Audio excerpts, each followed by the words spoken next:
Hi, my name is Clemente Valenzuela. I'm the audiology technician and MA here at ABHA. Today, due to COVID-19, the use of mask is more prominent, and we're gonna do a demonstration how to wear the mask if you have behind the ear devices.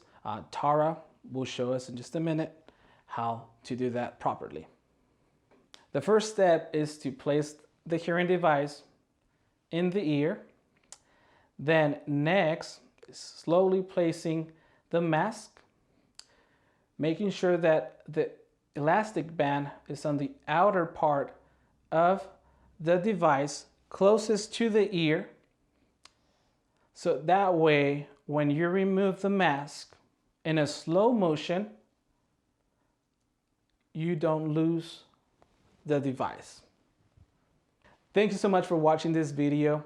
We appreciate your patience during this difficult times of COVID-19.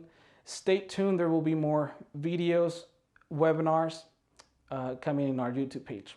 Thank you.